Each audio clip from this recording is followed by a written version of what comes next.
जब भी LPP linear programming problem अगर आएगा तो सिंप्लेक्स मेथड से ही उसका सॉल्यूशन निकलेगा इन जनरल, सिंप्लेक्स मेथड। और सिंप्लेक्स मेथड को अच्छे से समझने के लिए हमें कुछ थ्योरम्स पढ़ने हैं, तो उन्हें हम बेसिक थ्योरम के नाम से कह सकते हैं कि कुछ बेसिक थ्योरम है। तो मैं कल एक वीडियो बना करके अपलोड किया था, उसे आप लोग देखे होंगे। अगर उसमें कुछ प्रॉब्लम है तो डिस्कस कर सकते हैं, नहीं तो आज मैं दूसरा थ्योरम यहां से स्टार्ट कर रहा हूं, एक्सट्रीम पॉइंट करेस्पॉन्डेंस थ्योरम। सबको दिख रहा है स्क्रीन क्लियरली और वॉइस क्लियर है?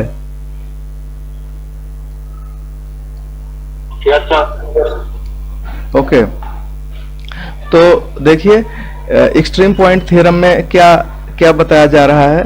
एक्सट्रीम पॉइंट थ्योरम बहुत ही बेसिक है, जिसमें कहा जा रहा है कि अगर कोई बेसिक फिजिबल सॉल्यूशन है किसी एलपीपी का, तो वो पक्का है कि एक्सट्रीम पॉइंट हो जाएगा किसका, set of all feasible solutions. ठीक है, और कन्वर्सली भी है।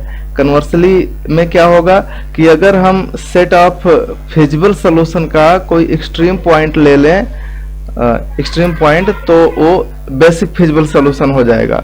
तो पहले आप ये बताओ सभी लोग कि ये बेसिक फिजिबल सॉल्यूशन और एक्सट्रीम पॉइंट अगर क्लियर ना हो तो मैं इसको थोड़ा बता देता हूं। तो देखिए बेसिक सॉल्यूशन तो सबको पता ही होगा, अगर नहीं पता है तो एक बार थोड़ा सा यहाँ पर देख लीजिए। देखिए बेसिक सॉल्यूशन क्या होता है। बेसिक सॉल्यूशन जनरली हम ax = b यहीं से बेसिक सॉल्यूशन निकालते हैं। तो जैसे मान लीजिए कि ax = b हमारी कोई मैट्रिक्स A कोई मैट्रिक्स है 3x5 की रियल मैट्रिक्स है और इसका रैंक 3 है, तो number of linearly independent column 3 होंगे। रैंक का मतलब ही होता है number of linearly independent column. ठीक है, कॉलम ही नहीं होता है, रो भी आप कह सकते हैं। तो इस सिचुएशन में यहाँ पर जैसे कि मान लीजिए फर्स्ट कॉलम है, ये है फर्स्ट कॉलम, यहाँ पर ये है सेकेंड, ऐसे ही करके 5 यहाँ पर कॉलम दिए गए हैं। तो अब यहाँ से आपको ये समझना है कि कैसे इसको हम आगे प्रोसीड करेंगे। तो number of linearly independent column हमें चूज करना है, तो वो कॉलम कोई भी हो सकता है। जैसे कि मान लीजिए कि ये फर्स्ट कॉलम है, फर्स्ट हो जाए, फिर थर्ड हो जाए, और सपोज कीजिए फिर फिफ्थ हो जाए। तो अगर ये तीनों LI हैं, इसको A1 कहिए, इसको A3 कहिए और इसको A5 कहिए। अगर A1, A3 और A5 ये तीनों कॉलम अगर LI हैं, ठीक है, तो इन्हीं से एक मैट्रिक्स हम बनाएंगे B, जो इस प्रकार से बनेगा। पहले में A1 लिख देंगे, फिर A2, फिर A3, ये कॉलम वेक्टर हैं, इसे समझिए। A1 सिर्फ सिंगल नहीं है, A1 का मतलब है कि पूरा यहाँ जो देखिए लिखा हुआ है पूरा फर्स्ट कॉलम को हम A1 कह रहे हैं। इसी प्रकार से तीनों कॉलम को लिख देंगे तो A3x3 की मैट्रिक्स होगी, और इसका चूंकि तीनों LI हैं तो डिटर्मिनेंट भी इसका नॉट इक्वल टू 0 होगा। तो इस प्रकार से जो मैट्रिक्स बनती है इसी को हम बोलते हैं बेसिक मैट्रिक्स। Basic matrix. अब चूंकि A1, A3, A5 basic matrix है, तो इसके करेस्पॉन्डिंग जो वेरिएबल है वो कौन कौन होगा। A होगा x1, फिर x3 और फिर x5। तो इसको हम बोलेंगे बेसिक वेरिएबल। इन तीनों को हम बोलेंगे बेसिक वेरिएबल। Basic variable. तो ये हो गया बेसिक मैट्रिक्स और ये हो गया बेसिक वेरिएबल। तो अब जो बाकी जो बच रहे हैं उनको हम इक्वेट कर देंगे 0 के। जैसे यहाँ x2 को 0 कर देंगे, x4 को 0 कर देंगे। अब इस प्रॉब्लम को हम थोड़ा सा रीडिजाइन करेंगे। रीडिजाइन करने का मतलब है फिर से इसको थोड़ा सेट करेंगे। तो यहाँ से देखिए ये कैसे फिर बनेगा। तो यहाँ से प्रॉब्लम हमारा बन जाएगा b के साथ बनेगा यहाँ पर b, और साथ में ये जो बेसिक वेरिएबल है ना, इसको अलग से एक xb लिखिए। और xb में कौन कौन आएगा, xb में 3 वेक्टर आएंगे, x1, x3 और x5। ये 3 वेक्टर b होंगे। बाकी जो नॉन बेसिक है नॉन बेसिक में यही ऊपर के जो है वो बचेंगे। ठीक है, नॉन बेसिक को आप यहाँ पर काउंट कर सकते हैं। नॉन बेसिक में बचा हुआ कौन कौन सा है, यहाँ से x2 नॉन बेसिक है, x4 ये दोनों नॉन बेसिक हैं। ओके, तो xb यहाँ से मुझे मिल गया और b भी मिल चुका है। तो b के साथ xb करके इसे b के साथ xb कर दीजिए, b के साथ xb, और b के साथ xb होगा और इक्वल टू क्या हो जाएगा b, क्योंकि बाकी चीज यहाँ पर देखिए 0 हो चुका है, तो उसके करस्पॉन्डिंग जब मल्टीप्लाई करेंगे तो यहाँ से खत्म हो जाएगा। तो यहाँ से जो सॉल्यूशन मिलेगा xb का, यही सॉल्यूशन xb वाला जो सॉल्यूशन है, एक सेकेंड,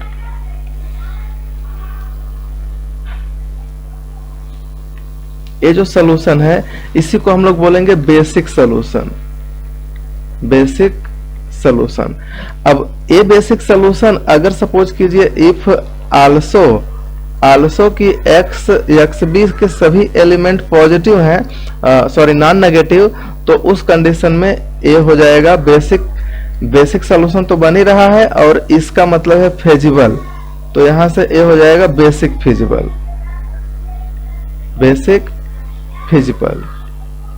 ओके, तो इस तरीके से हम चीजों को यहाँ पर समझ पाएंगे।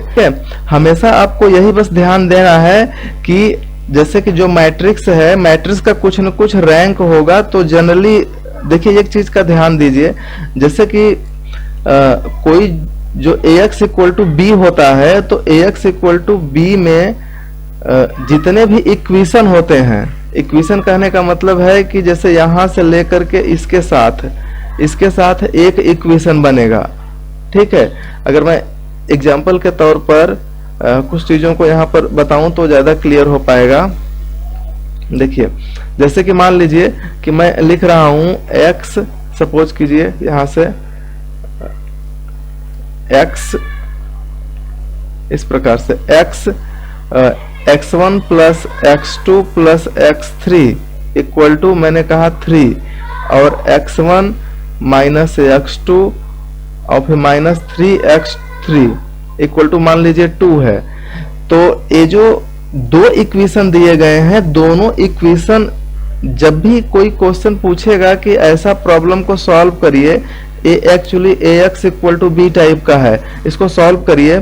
तो जो दो इक्वेशन दिया गया है, इक्वेशन यहाँ पर फर्स्ट है, इक्वेशन यहाँ पर सेकंड, तो दोनों इक्वेशन लिनियरली इंडिपेंडेंट दिया जाता है या डिपेंडेंट दिया जाता है, बताइए। ठीक है, तो लिनियरली इंडिपेंडेंट देने का मतलब होता है कि ये जो दोनों रो है, ये दोनों रो एलआई होंगे, तो पक्का है कि यहाँ जो मैट्रिक्स बनेगा इसका रैंक 2 होगा। ठीक है, तो जब भी आपके पास a क्रॉस b की मैट्रिक्स हो, a क्रॉस b का मैट्रिक्स कहने का सेंस है कि अगर यहाँ पर दिया गया है a और x इक्वल टू b और a है हमारा m क्रॉस n की मैट्रिक्स, तो पक्का है कि इसमें रैंक जो होगा, रैंक ऑफ a m होगा और n से कम तो है ही, क्योंकि जब भी मैट्रिक्स इस टाइप का बनता है तो बराबर भी हो सकता है, लेकिन हम ज्यादातर केसेस में देखेंगे कि m छोटा होता है n से, बराबर भी हो सकता है। तो इसे इस तरीके से सपोज कर लीजिए। ओके, तो जब भी इक्वेशन दिए जाएंगे तो उस कंडीशन में लिनियरली डिपेंडेंट इक्वेशन नहीं दिए जाएंगे, लिनियरली इंडिपेंडेंट इक्वेशन दिए जाएंगे। तो रैंक हमेशा जितना रो होगा उतना ही होगा, मतलब जितना इक्वेशन होगा उतना ही होगा। ठीक है, तो इस तरीके से कोई भी अगर प्रॉब्लम यहाँ पर ऊपर लिख रहा है, जैसे कि यहाँ पर मैंने ऊपर बताया हुआ है इस प्रॉब्लम में कि बेसिक सॉल्यूशन फाइंड करने के लिए हमें number of linearly independent column को पकड़ना है और उसके करस्पॉन्डिंग और चीजों को ले लीजिए। जैसे उदाहरण के तौर पर अगर मैं यहाँ से थोड़ा सा इसको दूसरे हिसाब से सोचूं तो देखिए कैसे बनेगा। जैसे मान लीजिए हमारा ये प्रॉब्लम इस प्रकार से बन जाए कि हम अगर दोबारा बात करें तो दोबारा मान लीजिए कि बेसिक सोल्यूशन ये 3 रो है, तो जरूरी है कि जो फर्स्ट लिया गया था, थर्ड लिया गया था, फिफ्थ यही हो। ऐसा भी हो सकता है कि मैं फर्स्ट ले लूं, ये फर्स्ट कॉलम, सेकंड कॉलम और थर्ड कॉलम, ये तीनों ले लूं, इनको मैं छोड़ दूं। तो उस कंडीशन में जो A1 होगा, A2 होगा, A3 होगा, इन्हीं तीनों से एक हम मैट्रिक्स बनाएंगे जो A1 column, A2 column, A3 column, और इसी के करस्पॉन्डिंग बेसिक वेरिएबल ये है फर्स्ट, सेकंड और थर्ड। जो कॉलम लेना है उसके करस्पॉन्डिंग बेसिक वेरिएबल पकड़ना है, वेरिएबल पकड़ना है, उसी को बोला जाएगा बेसिक वेरिएबल।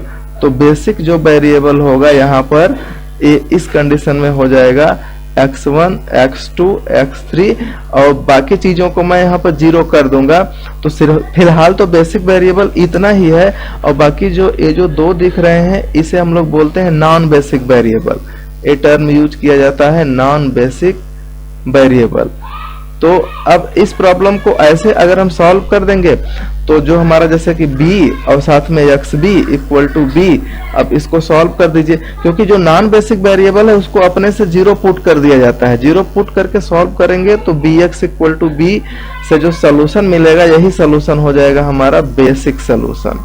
ठीक है, तो बेसिक सोल्यूशन हमेशा ध्यान दीजिएगा कि हम किसी matrix ax equal to b में number of linearly independent column से ही हम बनाते हैं। अब इसमें लीनियरली इंडिपेंडेंट जब आ गया तो ये स्वाभाविक है कि अगर कोई मैट्रिक्स है मान लीजिए 3 क्रॉस 5 की, तो इसमें मैक्सिमम जो है 3 कॉलम ही एलाई हो पाएंगे, 3 कॉलम ही एलाई हो पाएंगे। अगर आप 4 ले लेंगे तो एलडी हो जाएंगे। ये चीजें समझ में आ रही हैं? एलडी का क्या मतलब है कि जब यहाँ पर रो ए का वैल्यू 3 है यानी रैंक 3 है, तो वैसे भी अगर इसको ध्यान से आप अगर देखें तो यहाँ पर समझो कितना इंटरेस्टिंग ये कंसेप्ट है कि हम इसको ऐसे समझ सकते हैं कि यहाँ पर जैसे कि मान लीजिए ये जो A11, A12, A13 है, ये R3 में होगा क्योंकि ये 3 क्रॉस 1 वेक्टर है, और दूसरा भी R3 में होगा, तीसरा भी R3 में है, चौथा भी R3 में है और पांचवा भी R3 में है। तो आपको पता है कि R3 का डायमेंशन कितना होता है? इसका डायमेंशन 3 होता है। तो इसमें कोई भी सेट आप बनाएंगे, एनी सेट बनाएंगे, तो इसमें मैक्सिमम हम जो एलआई सेट की बात करेंगे, एलआई सेट की, तो इसमें मैक्सिमम 3 ही एंट्री भरी जा सकती है। इससे ज्यादा अगर भर देंगे तो एलडी हो जाएगा। ये चीज क्लियर है लीनियर अलजेब्रा से? ठीक है, जैसे उदाहरण के तौर पर आप कई तरीके से सोच सकते हैं। जैसे कि मैं यहाँ पर आपको बता दूं कि जैसे मान लीजिए मैं यहाँ पर लेता हूँ 1 0 0 0 1 0 और 0 0 1। अब इसके बाद में जो यहाँ पर अगर मैं वेक्टर ले लूं, सपोज के 3 4 5 कुछ भी लेंगे तो इन सब से तो डिफरेंट ही होगा। 1 0 0 0 1 0 0 0 1 से डिफरेंट ही होगा। तो कुछ भी लेंगे तो इस कंडीशन में जो बना हुआ है ए सेट एलडी है। क्यों एलडी है? क्योंकि मैं यहाँ से एक चीज ऑब्जर्व यहाँ कर रहा हूँ कि अगर मैं इन सब को ऐड कर दूं, ध्यान से सुनिए, अगर मैं सबको ऐड कर दूं, जैसे कि यहाँ पर ये फर्स्ट वाला है 1 0 0, इसमें मल्टीप्लाई कर दिए 3 का। सेकेंड है 4, इसमें मल्टीप्लाई कर दीजिए 0 1 0 का, प्लस ये जो लास्ट वाला है इसमें 5 से मल्टीप्लाई कर दीजिए तो 0 0 1 का, इक्वल टू क्या हो जाएगा 3 4 5।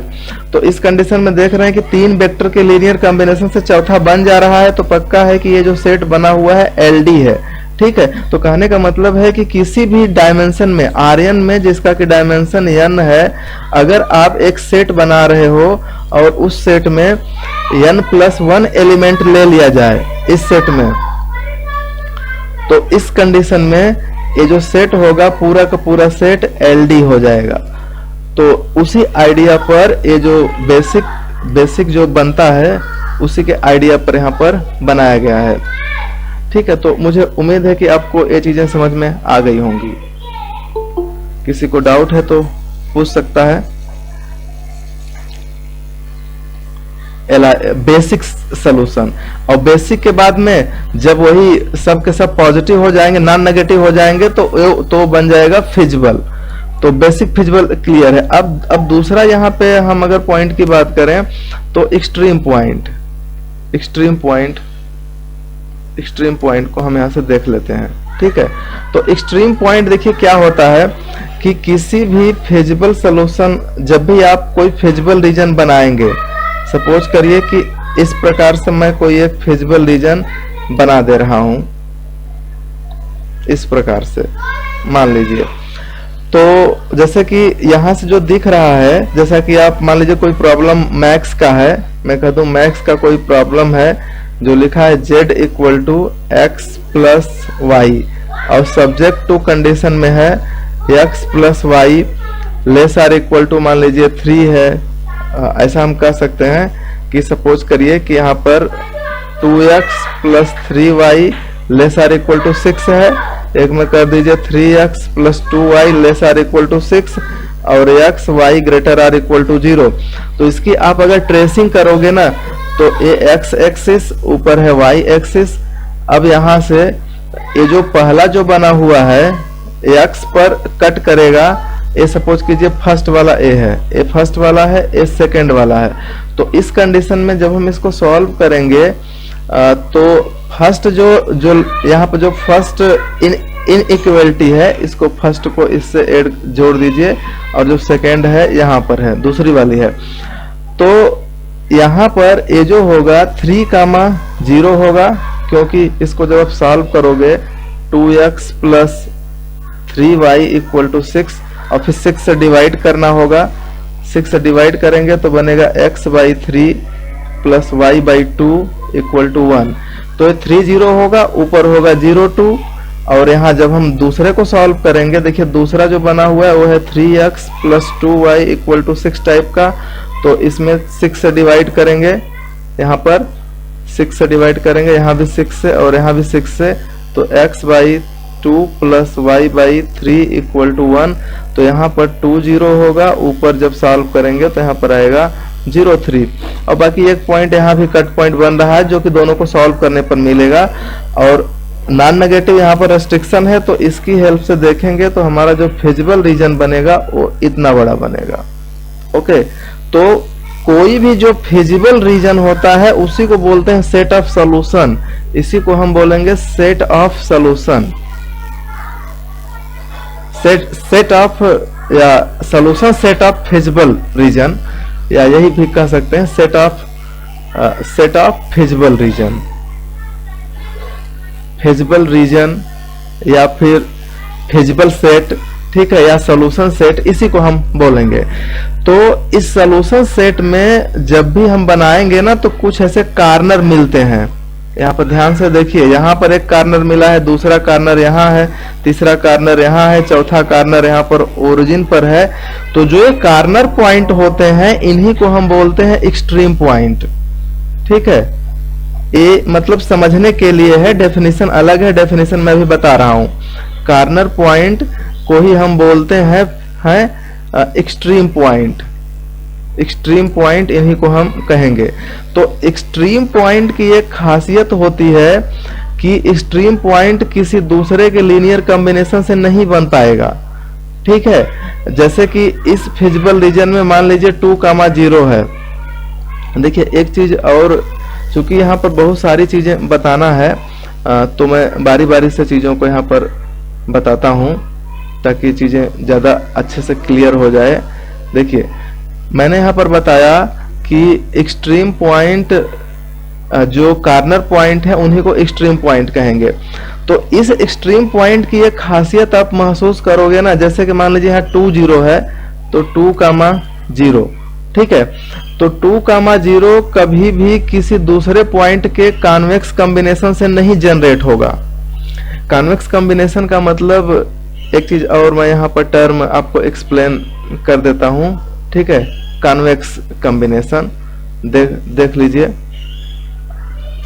Convex combination, convex combination. तो कॉन्वेक्स कॉम्बिनेशन में क्या होता है कि जैसे मान लीजिए कोई दो पॉइंट है, सपोज कीजिए x1 और x2, तो जो x, एक नया मैं पॉइंट ले रहा हूं x, तो x is set to be, x को कहा जाएगा set to be convex combination of, एक सेकेंड, कॉन्वेक्स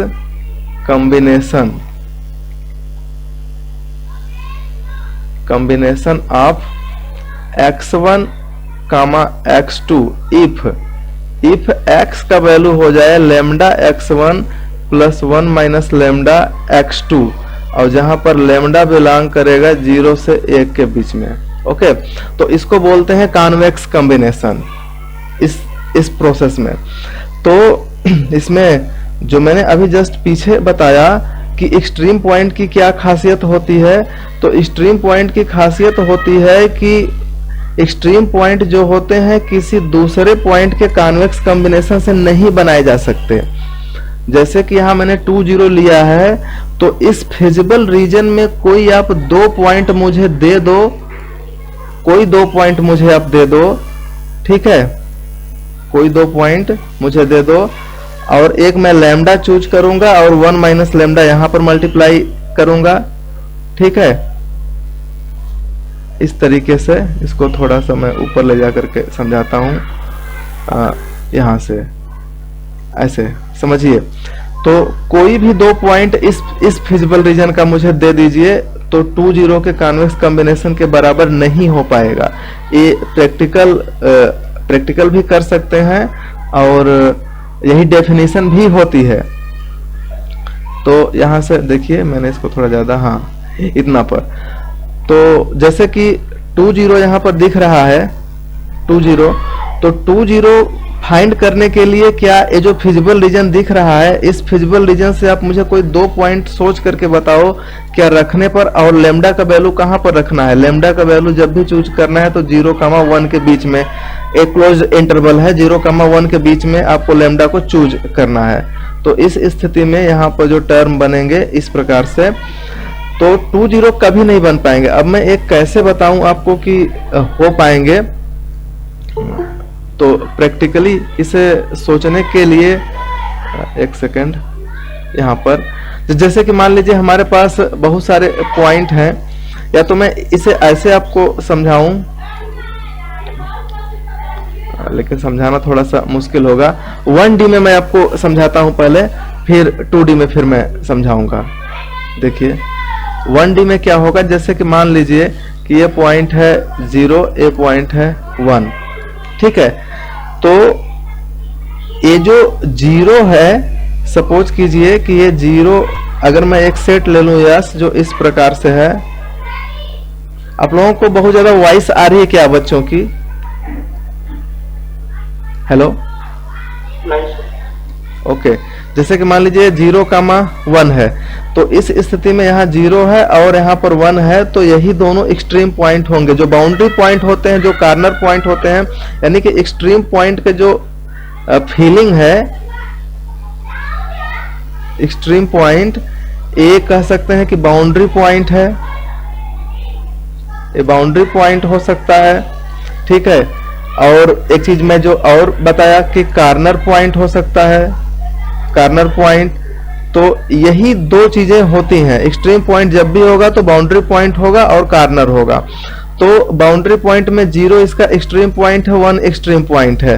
तो क्या इस सेट में जो मैं यस लिखा हूं 0, 1, इसमें क्या कोई दो x1 और x2 आप इसमें ले सकते हैं जो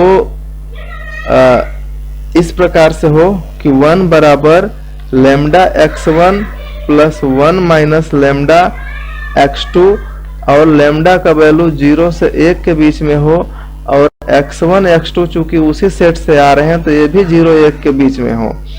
ऐसा आप कभी हाँ, एक चीज का ध्यान दीजिए, एक चीज मैं यहाँ पर बोलना भूल गया कि तो एक्सट्रीम पॉइंट का डेफिनेशन क्या होगा, इस प्रकार से बताया जाता है कि if x is extreme point, x is extreme point, अगर एक्सट्रीम पॉइंट है तो इस कंडीशन में there does not exist x1 x2 two distinct x1 x2, there does not exist two distinct x1 x2, दो भिन्न भिन्न x1 x2 नहीं मिलेंगे। दैट इज, इसका मतलब है कि x1 not equal to x2, ऐसा नहीं मिल सकते कि x equal to lambda x1 plus 1 minus lambda x2 के बराबर हो जाए। ठीक है, अगर मैं उदाहरण के रूप में यहां पर समझाऊं तो 1 मैंने यहाँ पर लिख दिया है और लेमडा का वैल्यू 0 1 के बीच में आपको चूज करना है और x1 x2 भी 0 1 के बीच में, क्योंकि मैं वही सेट लिया हूँ, यस सेट लिया हूँ। तो क्या आप मुझे बता सकते हो कि लेमडा x1 x2 को मैं क्या पुट करूं कि 1 आ जाए, जबकि x1 x2 दोनों डिस्टिंक्ट लिए जाएं, दोनों भिन्न भिन्न लिए जाएं। यहाँ पर दिमाग कुछ काम कर रहा है?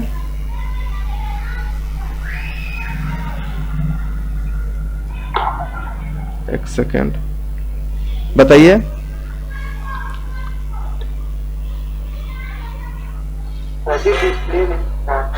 क्या डिस्प्ले नहीं दिख रहा है? हेलो, हाँ दिख रहा है। देखिए, तो यहाँ पर जो ये लेमडा x1 है, जैसा कि मैं बताया, इसको यहाँ से देखिए, फिर से देखिए यहाँ से, कि मैं यहाँ जो कह रहा हूं कि आपको चूज करना है, तो कैसे चूज करोगे? x1 x2 गिवन है कहां पर? 0 1 में, क्योंकि यही सेट यस है और लेमडा बिलोंग कर रहा है 0 1 के बीच में, एक क्लोज्ड इंटरवल। हाँ बोलिए। अगर x1 को 1 ले ले और x2 को 1/2 ले ले। हाँ 1/2 ले लिए। अब लेमडा को 1 ले ले। लेमडा को 1 ले लें, और तो फिर इस कंडीशन पे तो 1 इक्वल टू 1 आ जाएगा ना। और फिर यहाँ पर मुझे क्या लेना होगा? तो यहाँ पर ध्यान से सुनिए, यहाँ पर जो अगर मैं ऐसा करता हूँ, आपकी बात मानता हूँ, x1 का वैल्यू 1 ले लिया, x2 का वैल्यू मैं हाफ ले लिया और लेमडा का वैल्यू 1 ले लिया, तो अब इसके हिसाब से मैं देखिए यहाँ पर एडजस्ट कर रहा हूँ। 1 इंटू 1 प्लस 1 माइनस लेमडा का वैल्यू तो 1 ही माना हूं, तो 1 हो जाएगा, और फिर यहाँ पर x2 का वैल्यू 1/2। हाँ, ए देखिए 1 आ गया। तो हमें लगता है कि हमने थोड़ा सा यहाँ पर आपको मिस्टेक बताया। एक्सट्रीम पॉइंट की डेफिनेशन में एक मैंने सिली मिस्टेक किया हुआ है। ये जो क्लोज्ड इंटरवल है, एक क्लोज्ड इंटरवल नहीं रहेगा, यहाँ पर क्या रहेगा? Open interval. ठीक है, इसको ओपन बना दीजिए, 0 1 ओपन इंटरवल। मतलब कि जब भी आपको लेना है लेमडा को, तो 0 से बड़ा, खासकर एक्सट्रीम पॉइंट के केस में 0 से बड़ा और 1 से छोटा। और ये चीज यहाँ पर दिखेगा, ऐसा नहीं है कि नहीं दिखे।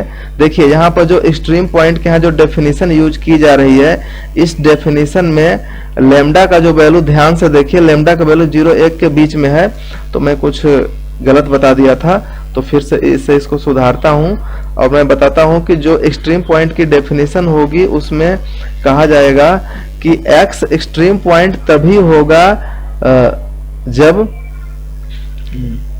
ऐसे जब दो x1 x2, दो डिस्टिंक्ट x1 x2, मतलब x1 not equal to x2 भी रहे, दोनों बराबर ना हो, डिस्टिंक्ट x1 x2 ना मिले, देयर डज नॉट एग्जिस्ट का मतलब है ना मिले कि x equal to lambda x1 plus 1 minus lambda x2 के बराबर हो जाए और लेमडा का वैल्यू 0 1 के बीच में रहे, या यूं कहें कि लेमडा बिलोंग टू, अगर इसको सेपरेटली अगर लिखना है तो मैं यहाँ पर कह सकता हूँ कि लेमडा बिलोंग टू, यहाँ जो ऊपर मैं लिखा हूँ 0,1, इस तरीके से हम यहाँ पर कर सकते हैं। ठीक है, तो मैंने जो ये डेफिनेशन को थोड़ा सा मॉडिफाई किया है, उसके हिसाब से अब आप सोचिए कि मुझे 1 बनाना है और ये लेमडा और x1 x2 का वैल्यू के लिए कंडीशन दिया हुआ है, कैसे चूज करेंगे?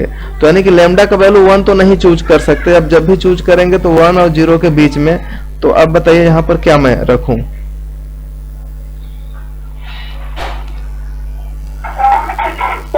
पॉसिबल नहीं है। अब पॉसिबल नहीं हो पाएगा, ठीक है। अब आप चाहे कितना भी रिमार्क लगाएंगे पॉसिबल नहीं हो पाएगा, क्योंकि कुछ भी पुट करेंगे तो इस प्रकार से एडजस्ट होगा कि ये एक आ ही नहीं सकता। तो इसलिए ये जो 1 है एक्सट्रीम पॉइंट है। तो ऐसे ही बड़े भी क्वेश्चन में, जैसे कि यहाँ पिछले क्वेश्चन में मैंने एक यहाँ पर टर्म बताया था कि आप 20 को यहाँ पर रिप्रेजेंट करो, तो 20 को रिप्रेजेंट करना मुश्किल है।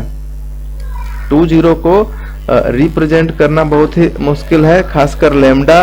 और यहाँ मैं क्या लिख दूं, +1 माइनस लेमडा, और यहाँ मैं क्या पॉइंट रख दूं, और लेमडा कम से कम क्या होगा कि 0 और 1 के 0 और 1 के बीच में रहेगा। तो एक्सट्रीम पॉइंट मुझे लग रहा है कि आपको समझ में आ गया होगा। और extreme point generally corner point है। तो अब हम आते हैं थ्योरम पर, ठीक है। तो देखिए थ्योरम में क्या बताया जा रहा है कि बेसिक फिजिबल सॉल्यूशन। तो यहाँ से बेसिक फिजिबल सॉल्यूशन तो हमें लगता है मैंने बता दिया है क्या है, और एक्सट्रीम पॉइंट भी हमने बता दिया है। तो अब प्रश्न ये उठता है कि जो बेसिक फिजिबल सॉल्यूशन है वो कहाँ होगा, एक्सट्रीम पॉइंट पर ही होगा और कहीं नहीं होगा। और दूसरा जो भी एक्सट्रीम पॉइंट होगा वो बेसिक फिजिबल सॉल्यूशन होगा, ठीक है। वैसे भी आप जब यहाँ पर पढ़ रहे थे, ग्राफिकल मेथड से सॉल्यूशन पढ़ रहे थे, तो जितने भी प्रॉब्लम होते हैं एलपीपी के सबका सॉल्यूशन कहाँ पर मिलता है, कॉर्नर पॉइंट पर ही मिलता है, कहीं और नहीं मिलेगा, बीच में तो किसी का नहीं मिलेगा, ठीक है। तो कॉर्नर पॉइंट पर मिलेगा। और कॉर्नर पॉइंट क्या होते हैं, एक्सट्रीम पॉइंट होते हैं। और एक्सट्रीम पॉइंट क्या होता है, बेसिक फिजिबल सॉल्यूशन होता है, BFS, ठीक है। तो इसलिए BFS को ही हम खोजेंगे। जो हमारा फाइनल सॉल्यूशन मिलेगा वो कहाँ मिलेगा, BFS पर ही मिलेगा, बेसिक फिजिबल सॉल्यूशन पर। इसलिए बेसिक फिजिबल सॉल्यूशन बहुत ही महत्वपूर्ण टर्म है, ठीक है। पूरे LPP में सबसे महत्वपूर्ण टर्म है सिंप्लेक्स एल्गोरिदम। सिंप्लेक्स एल्गोरिदम को समझना, उसी से सारे सवाल लगेंगे। और सिंप्लेक्स एल्गोरिदम में सबसे महत्वपूर्ण टर्म क्या है, बेसिक फिजिबल सॉल्यूशन। क्योंकि बेसिक फिजिबल सॉल्यूशन जो होता है वो एक्सट्रीम पॉइंट पर होता है, और एक्सट्रीम पॉइंट पर ही आप प्रैक्टिकली देखे हैं कि ग्राफिकल मेथड में सॉल्यूशन बनते हैं। ओके, तो हमें लगता है कि ये जो थ्योरम है ये समझ में आ रही है कि नहीं आ रही है, कि बेसिक फिजिबल सॉल्यूशन जो होगा एक्सट्रीम पॉइंट पर आएगा कि नहीं आएगा। कुछ क्लियर है, ठीक है।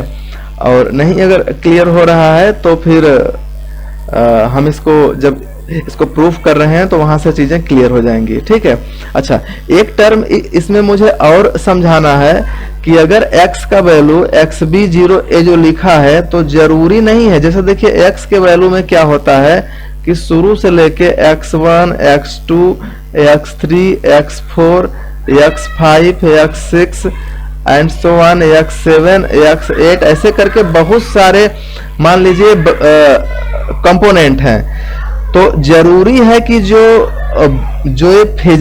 बेसिक फिजिबल सॉल्यूशन मिला है, बेसिक फिजिबल सॉल्यूशन x को हम लिख रहे हैं xb0, तो जरूरी है कि ये क्रम से, शुरू के क्रम से 4 ठो xb हो जाए और फिर बाकी सब 0 हो जाए। ये जरूरी है कि हमेशा क्रम से ही मिले। बताइए, जैसे कि जो प्रॉब्लम होती है ax इक्वल टू बी, तो ax इक्वल टू बी में ध्यान से सुनना, ax equal to B, ax equal to B, ax equal to B में a इस प्रकार से रहेगा, इसके कुछ कॉलम होंगे a1, a2, a3, a4, a5, a6, a7, इसके कॉलम है।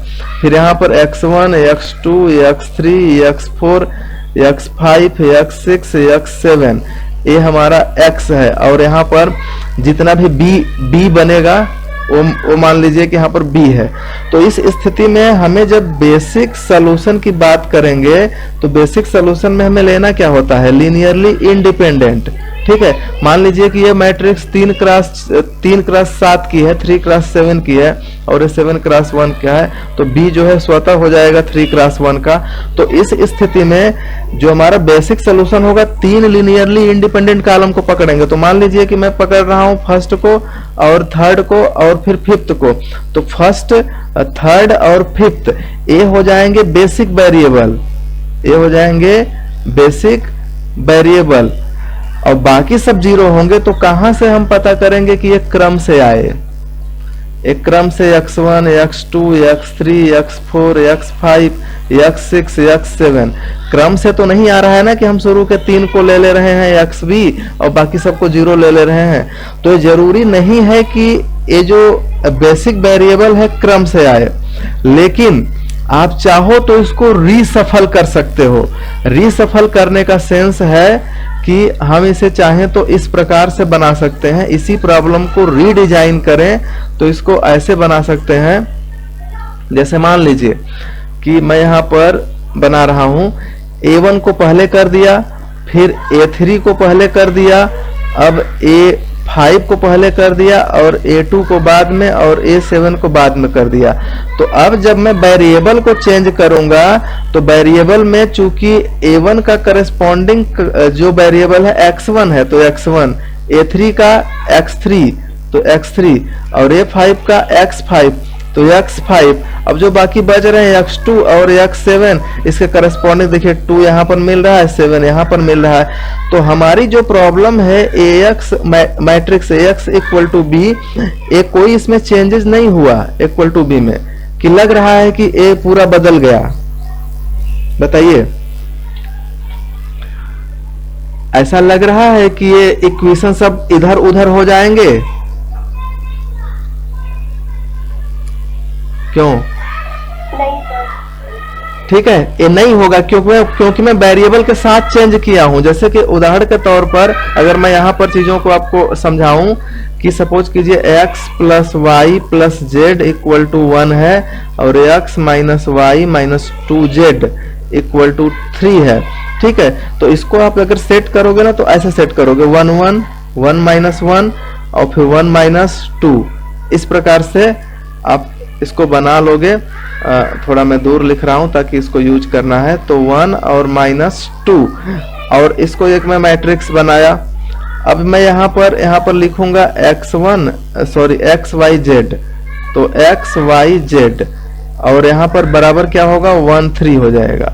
ठीक है, तो अगर मान लो कि मैं बेसिक के केस में मैं सिर्फ A1 को पकड़ूं और A3 को पकड़ूं, ठीक है, तो इसको जब मैं रीअरेंज करूंगा तो 1 1 पहले और A3 को मैं पहले कर दूं। रीअरेंज जब मैं करूंगा तो A1 और A3 और फिर A2 ऐसे में कर दिया तो हमारा इक्वेशन भी बदल जाएगा। तो पहले x होगा, फिर z होगा, फिर y होगा और फिर मिला जुला के यहाँ पर जो 1 3 है एज इट इज रहेगा। तो इससे जब हम इसको सॉल्व करेंगे तो ध्यान से देखिए इसमें क्या चेंजेज आएंगे। तो यहाँ पर A1 का वैल्यू जो दिख रहा है 1 1 और A3 का वैल्यू 1 माइनस 2 और फिर A2 का वैल्यू 1 माइनस 1 और यहाँ पर जो टर्म लिखा है वो हो जाएगा x z y और a इक्वल टू 1 3, इसमें कोई चेंज नहीं होगा। अब इसका गुणा करिए तो x plus Z plus Y बराबर 1 और फिर x माइनस जेड, क्योंकि दूसरे जगह पे मैं z लिख दिया हूं तो मल्टीप्लायर 2 है तो 2z और फिर माइनस वाई इक्वल टू 3। तो आपने क्या देखा कि मैंने ये जो हमारा ओरिजिनल फॉर्म यहाँ पर दिया हुआ है और अभी जो मैं डिजाइन किया हूँ ये दिया हुआ है। तो इस स्थिति में x और x तो अपने जगह पर है दोनों में, इसमें कोई प्रॉब्लम नहीं दिख रहा होगा। ये जो y है y को मैं लास्ट में कर दिया हूँ प्लस y और नीचे माइनस y जो कि यहाँ बीच में था, और z जो लास्ट में था z और नीचे 2z उसको मैं पहले कर दिया हूँ। तो ऐसा करने से इक्वेशन का फॉर्मेशन में नो चेंज हो रहा है, लेकिन हमें एक फायदा हो रहा है कि जो ये हमारा बेसिस हम लिए थे A1 और A3 जो बेसिस लिए थे इस स्थिति में एक क्रम से आ गए हैं। तो अब y को मैं जब 0 कहूंगा तो जो हमारा बेसिक सॉल्यूशन होगा बेसिक वेरिएबल, बेसिक वेरिएबल, तो जब हम बेसिक सॉल्यूशन की बात करेंगे तो उस कंडीशन में हमारा हो जाएगा x रहेगा, z रहेगा और ये हो जाएगा 0। ओके, यहाँ से हम इसको कर देंगे, एक सेकेंड, बेसिक को हम यहाँ से बना देंगे x, z और a 0, तो a बन जाएगा xb 0 टाइप का, जो कि वहां पर प्रॉब्लम में दिया है। तो मुझे लगता है कि अब आपको समझ में आ गया होगा कि ये चीजें कैसे मैनेज हो पा रही हैं। चीजें क्लियर है?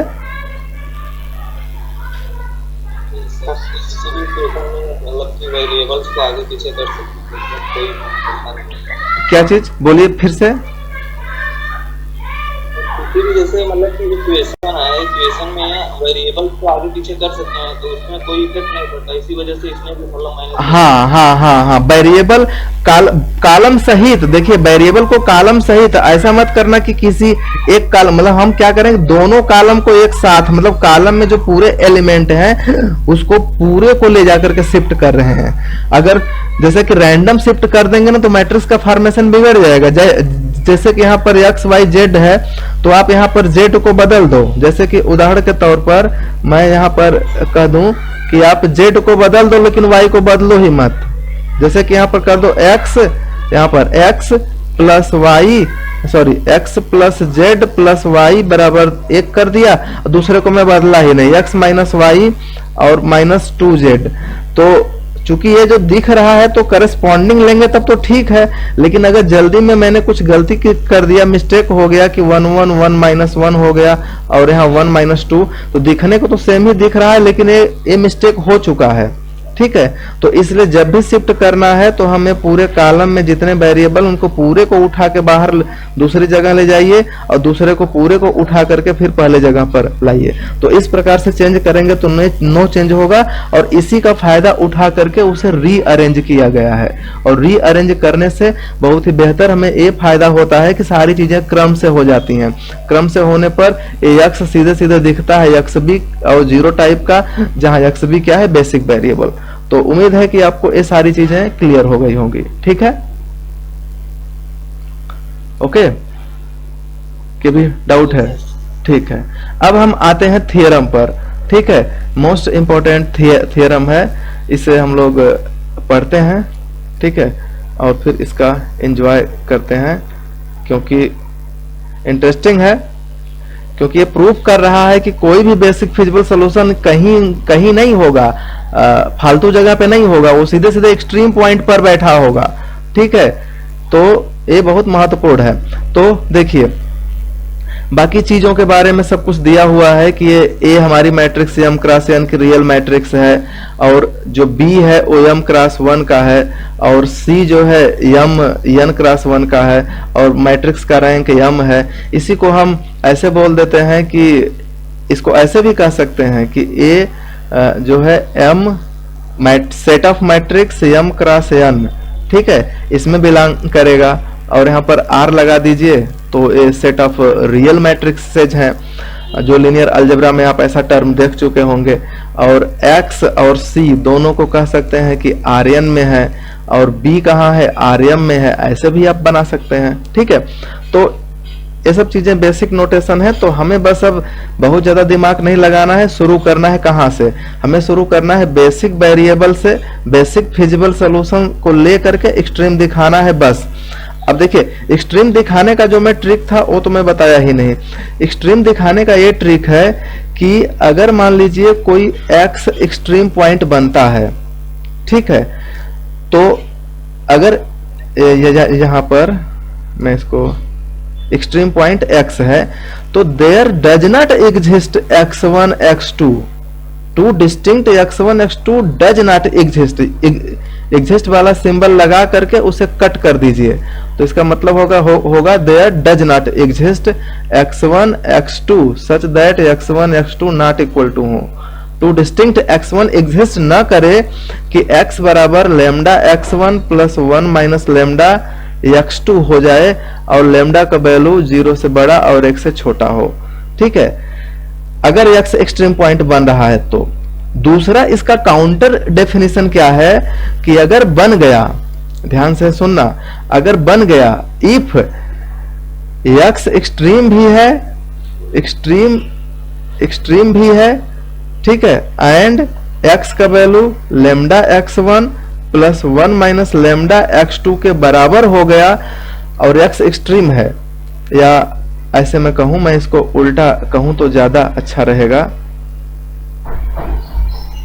अगर मैं कहूं कि x बराबर दिया है lambda x1 plus 1 minus lambda x2, मान लीजिए कि x लेमडा x1 और 1 माइनस लेमडा x2 के बराबर है। अभी मैं नहीं कह रहा हूं कि x1 x2 डिस्टिंक्ट है कि सेम है, ठीक है, ऐसा दिया है। मान लीजिए इफ है, एक्सट्रीम को जो हम यूज करते हैं, इफ इतना है, अगर आगे कह दे, ठीक है, कि x इज एक्सट्रीम पॉइंट,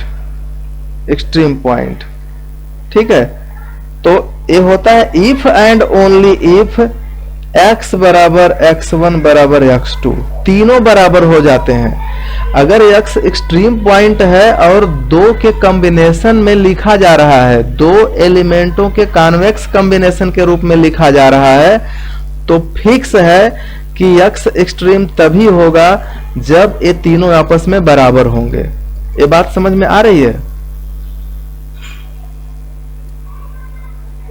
ठीक है, इसका काउंटर एग्जाम्पल है, देखिए, जैसे कि काउंटर एग्जाम्पल कहने का मतलब सीधा क्या है, सीधा है कि अगर x एक्सट्रीम पॉइंट होगा तो दो x भिन्न भिन्न x डिस्टिंक्ट x एग्जिस्ट ही नहीं करेंगे कि लीनियर कॉम्बिनेशन बराबर हो गए। लेकिन अगर जबरदस्ती एग्जिस्ट करा दोगे तो पक्का है कि ये तीनों बराबर हो जाएंगे। ठीक है, जैसे कहने का मतलब होता है, एक मैं आपको सिंपल सी चीज बताता हूं, ध्यान से सुनना, बहुत ही इंटरेस्टिंग है। जैसे मैं कहूं कि ax square plus 2 plus bx plus c equal to 0, ये कोई समीकरण है, तो इसमें x के कितने रूट आते हैं, मतलब इस इक्वेशन में नंबर ऑफ रूट कितने होंगे, नंबर ऑफ रूट 2 होंगे। अगर मैं कहूं कि नंबर ऑफ रूट 3 हो जाए तो क्या होगा, जबरदस्ती मैं कह दूं कि 3 हो जाए तो क्या होगा, क्या हो जाएगा, क्या होगा, हाँ, चूंकि 2 डिग्री है तो 2 ही रूट होंगे ना, 3 रूट तो हो नहीं सकते हैं। लेकिन मैं जबरदस्ती कहूं कि नहीं 3 रूट हो, 2 डिग्री का एक तो रिपीट कर जाएगा। अरे तो रिपीट करेगा तो 2 डिग्री का है तो 2 ही ब्रैकेट बनेगा ना, x minus alpha x minus beta, तो कहां से जो है आपका 3 आ जाएगा। जब 2 डिग्री का है 2 ही ब्रैकेट बनेगा ना, चाहे इमेजिनरी हो चाहे रियल हो, तो x का वैल्यू एक अल्फा आएगा, दूसरा क्या आएगा, बीटा आएगा। कैसे फिर 3 ठो हो जाएगा, पॉसिबल ही नहीं है। लेकिन मैं कहूं जबरदस्ती कहूं कि नहीं 3 हो, तब देखो, तब इक्वेशन अपने आप को मॉडिफाई करता है, तब कहता है ठीक है हो जाओ तुम 3, तब कहता है कि हम तभी बना पाएंगे जब हम अपने सारे कोएफिशिएंट को मार दें। मारने का मतलब है कि a को भी 0 कर दे और b को भी 0 कर दे और c को भी 0 कर दे। अब जब 0 करेगा तो x स्क्वायर 0x प्लस 0, अब इसमें 3 नहीं 13 पुट करोगे तो भी संतुष्ट करेगा। यहाँ पर x 1 पुट कर दो तो भी संतुष्ट करेगा, 2 पुट कर दो तो भी संतुष्ट करेगा, 3 पुट कर दो तो भी संतुष्ट करेगा, 100 पुट कर दो तो भी संतुष्ट करेगा, 1000 पुट कर दो तो भी संतुष्ट करेगा। तो ये एक स्पेशल केस होता है कि जब आप किसी इक्वेशन को उसके क्षमता से ज्यादा रूट सेटिस्फाई कराओगे तो वो क्या होता है, अपने सारे कोएफिशिएंट को मार देता है। मारने का मतलब 0 कर देता है, और 0 होकर के 3 नहीं 30 नहीं 100 उसकी क्षमता से ज्यादा का सेटिस्फाई करा दोगे तो जितने रूट दोगे सबको संतुष्ट कर देगा। ये बात समझ में आ रही है कि नहीं आ रही है, थोड़ी बहुत, थोड़ी उटपटांग लग रही है, क्यों, मैं इसको ठीक ना, इसे देखो और अच्छे से मैं आपको समझा सकता हूं। जैसे कि मान लीजिए कि आपकी क्षमता है, मान लो सपोज करो कि आपके पास जो मैक्सिमम क्षमता, जैसे कि मान लीजिए खाने की किसी की मैक्सिमम क्षमता होगी ना, मान लीजिए 5 किलो मैक्सिमम है कि 5 किलो कोई खाना खा सकता है, और मैक्सिमम का मतलब कि उसका पेट स्ट्रेच होकर के 5 किलो मैनेज कर रहा है, ठीक है। लेकिन 5 दशमलव जैसे ही 1 होगा तो ये क्या करेगा, गुब्बारे की तरफ फूट जाएगा, ठीक है, ब्लास्ट हो जाएगा। तो उस कंडीशन में मेरे कहने का मतलब है, कोई आदमी है, मैन है, इसके खाने की कैपेसिटी 5 किलो है, लेकिन 5.1 नहीं खा सकता है। जब भी खाएगा तो 5 किलो ही खाएगा या इससे कम खाएगा। अगर मैं जबरदस्ती कहूं कि नहीं 5 किलो नहीं तुम 6 किलो खाओ और जबरदस्ती खाओ, तो मर जाएगा, डाइड हो जाएगा, क्योंकि पेट फट जाएगा और मर जाएगा। तो नेचुरली जो चीजें यहाँ पर हो रही हैं, मतलब प्रैक्टिकली आप बहुत ज्यादा कंडीशन के साथ मत सोचो, बस थोड़ा सा कंडीशन के साथ सोचो। उसी प्रकार है कि हम अगर क्षमता से ज्यादा, जैसे कि किसी इक्वेशन 2 डिग्री के इक्वेशन के पास रूट 2 होंगे तो 2 को सेटिस्फाई करेगा, लेकिन अगर 3 को सेटिस्फाई करे तो वो अपने आप में चेंज कर लेता है, ठीक है। जब आप किसी काम को जबरदस्ती कराओगे तो वो करेगा जरूर, लेकिन अपने आप में चेंज कर लेगा, अपने आप में एक बहुत ही अलग टाइप का चेंज होगा, और वह चेंज करने के बाद वो बहुत सारे काम कर सकता है, ठीक है।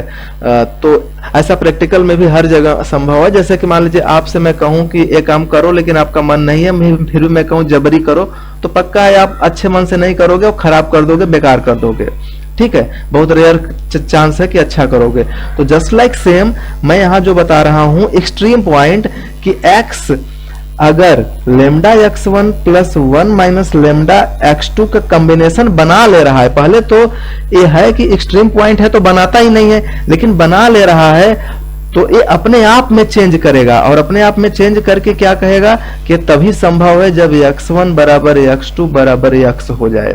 तो आप जब यहाँ रखोगे ना, तो रख करके देख लीजिए, रख करके देखोगे तो लेमडा के साथ x1 बराबर x है, 1 माइनस लेमडा x2 बराबर भी x है, इसको खोल दो तो कट के x आ जाएगा। तो इस तरीके से हो जाएगा।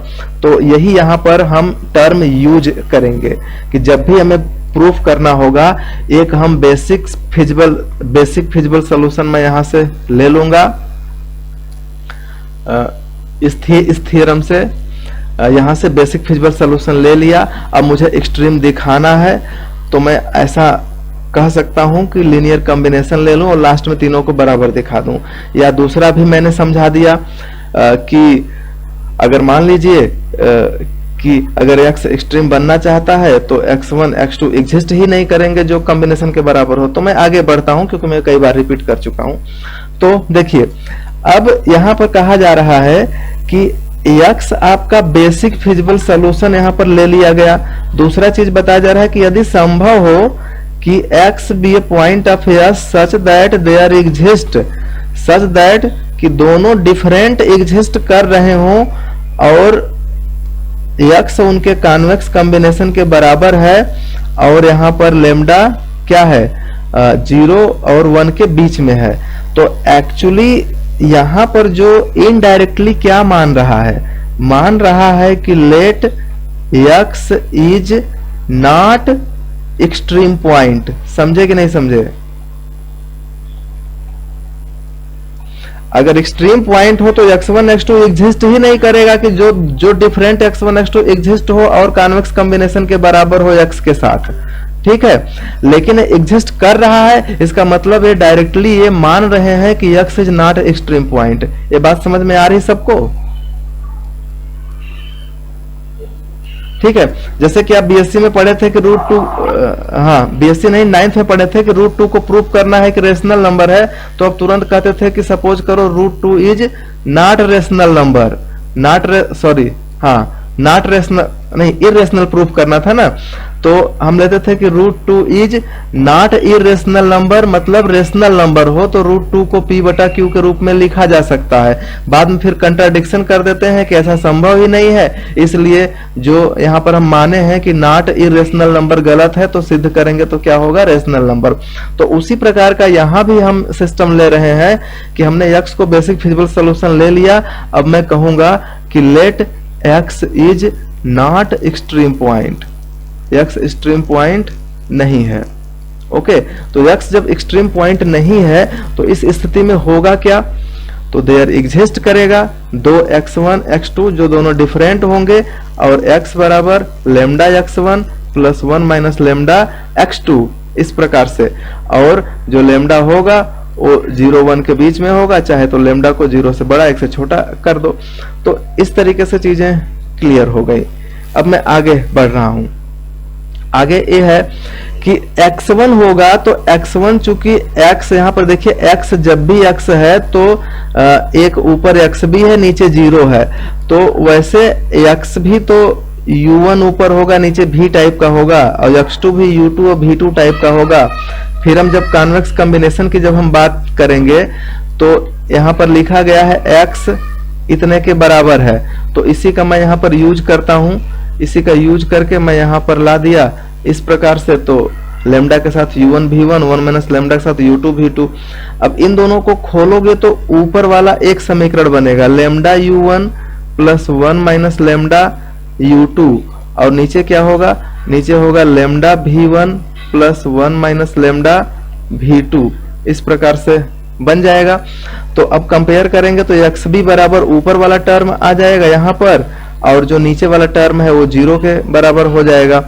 तो अब आप जरा एक चीज यहाँ से ध्यान से सोचना कि जो भी x है ये फेजिबल भी है, तो फेजिबल है और यहाँ नीचे 0 है, तो ये जब 0 है तो और लेमडा का वैल्यू क्या है 0 और 1 के बीच में है, तो लेमडा तो पॉजिटिव ही होगा ना। तो इस स्थिति में जो मैं एक कंपेयर किया हूं ऊपर, यहाँ जो कंपेयर करके मैं लाया हूं लेमडा v1 और 1 माइनस लेमडा v2, तो जो दूसरी लाइन है ये बहुत इंटरेस्टिंग है। इसमें जब इन दोनों का कॉम्बिनेशन 0 के बराबर है तो lambda v1 plus 1 minus lambda v2, तो लेमडा तो 0-1 के बीच में है तो पॉजिटिव है, 1 माइनस लेमडा भी क्या हो जाएगा, ये भी पॉजिटिव ही हो जाएगा, क्योंकि 0-1 के बीच में 1 में से घटाओगे तो ये पॉजिटिव आ जाएगा। ठीक है, तो यहाँ पर ये दोनों पॉजिटिव हैं। अब v1 v2 भी अगर पॉजिटिव हो गए, ध्यान से सुनो, v1 अगर v2 भी दोनों अगर पॉजिटिव हो गए तो सबका सम मिला करके पॉजिटिव हो जाएगा, लेकिन इधर है 0, तो हमारी मजबूरी है कि हम v1 को भी 0 पुट कर दें और v2 को भी 0 पुट कर दें। ये बात समझ में आ रही है कि नहीं आ रही है? ओके, तो जब v1 v2 0 हो गया तो ऊपर जो यहाँ पर मैट्रिक्स में माना गया है, ध्यान से देखिए, यहाँ पर जो मैट्रिक्स माना गया है, यहाँ पर इस शर्त के हिसाब से हम अगर इसको देखेंगे तो यहाँ जो लेट किया गया है तो v1 v2 0 हो जाएगा, तो a हो गया 0।